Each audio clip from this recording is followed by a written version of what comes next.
നമസ്കാരം, കലാകൗമുദി ഓൺലൈനിലേക്ക് സ്വാഗതം.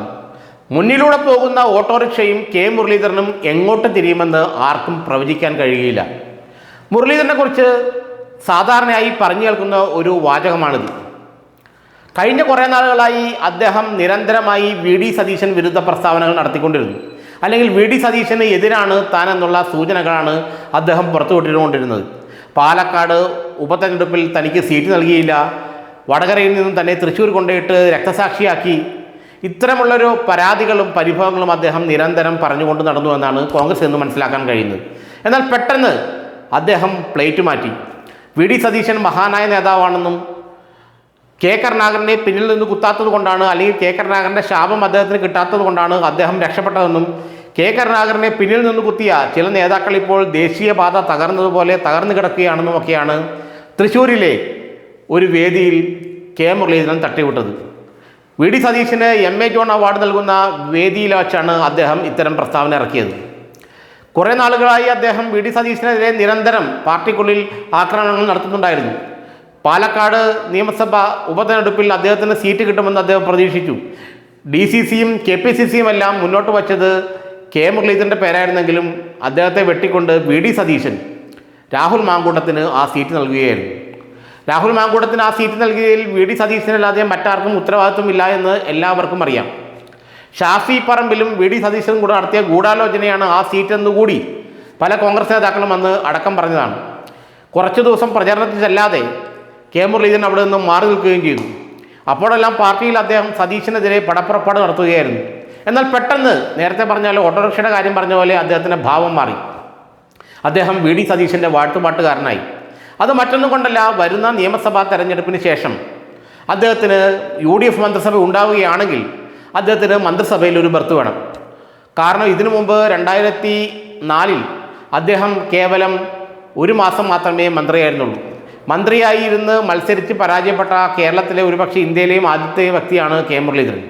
വടക്കഞ്ചേരി ഉപതെരഞ്ഞെടുപ്പിൽ അദ്ദേഹം പരാജയപ്പെട്ടു. അദ്ദേഹം പരാജയപ്പെടുമ്പോൾ വൈദ്യുതി മന്ത്രിയായിരുന്നു. വൈദ്യുതി മന്ത്രിയായി സത്യപ്രതിജ്ഞ ചെയ്തതിന് ശേഷമാണ് അദ്ദേഹം തെരഞ്ഞെടുപ്പിനെ നേരിട്ടതെങ്കിലും മന്ത്രിയായിരിക്കുമ്പോൾ മത്സരിച്ച് തോറ്റ ആൾ എന്നുള്ള ബഹുമതി മാത്രമേ നേടാൻ അദ്ദേഹത്തിന് കഴിഞ്ഞുള്ളൂ.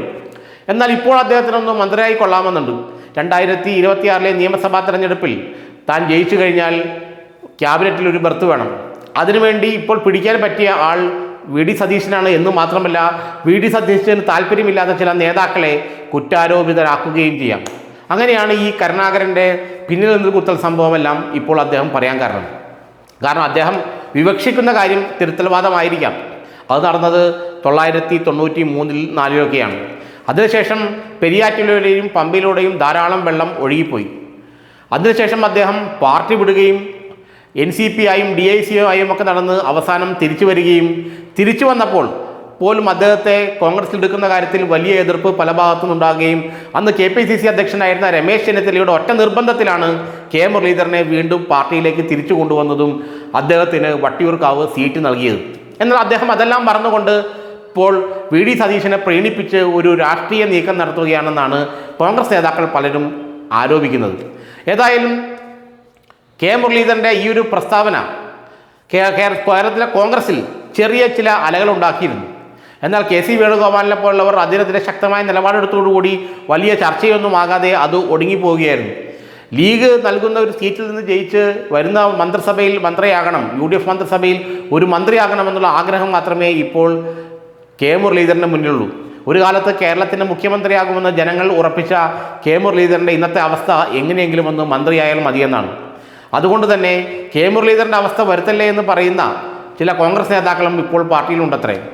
അപ്പോൾ വി ഡി സതീശൻ വാഴ്ത്തുപാട്ടിൻ്റെ പ്രധാന കാരണം അദ്ദേഹത്തിന് മന്ത്രിയാകണമെന്നുള്ളത് കൊണ്ട് തന്നെ കോൺഗ്രസിലെ പലരും അദ്ദേഹത്തിൻ്റെ ആ പ്രസ്താവനയെ മൈൻഡ് ചെയ്തു പോലുമില്ല. ഏതായാലും എങ്ങനെയെങ്കിലും ഒന്ന് മന്ത്രിയായിരിക്കാൻ വി ഡി സതീശൻ്റെ കൂടെ ചേർന്ന്, അല്ലെങ്കിൽ വി ഡി സതീശനെ പ്രീണിപ്പിച്ചാൽ എങ്ങനെയെങ്കിലും ഒന്ന് മന്ത്രിയായിരിക്കാൻ കുറച്ച് നാളെന്നുള്ള ആഗ്രഹമാണത്രേ ഇപ്പോൾ കെ മുരളീധരനുള്ളത്. മുരളീധരനെ പോലെ ഇത്ര സമുന്നതനായ കരുത്തനായ നേതാവ് ഇത്രയ്ക്ക് തരം താഴണോ എന്നാണ് ഒരു KPCC വൈസ് പ്രസിഡന്റിനോട് നമ്മൾ ഇതിനെക്കുറിച്ച് ചോദിച്ചപ്പോൾ അദ്ദേഹം പറഞ്ഞത്. ഏതായാലും ഇപ്പോൾ മുരളി ഉയർത്തിവിട്ട ഈ വിവാദം അല്ലെങ്കിൽ ഈ ഒരു പ്രസ്താവന അത്ര വലിയ ചലനമൊന്നും കോൺഗ്രസ് സൃഷ്ടിച്ചില്ലെങ്കിലും തനിക്ക് മന്ത്രിയാകണമെന്നുള്ള ആഗ്രഹം അദ്ദേഹം കൃത്യമായി മുന്നോട്ട് വെച്ചു എന്നാണ് കോൺഗ്രസ്സുകാരെല്ലാവരും പറയുന്നത്.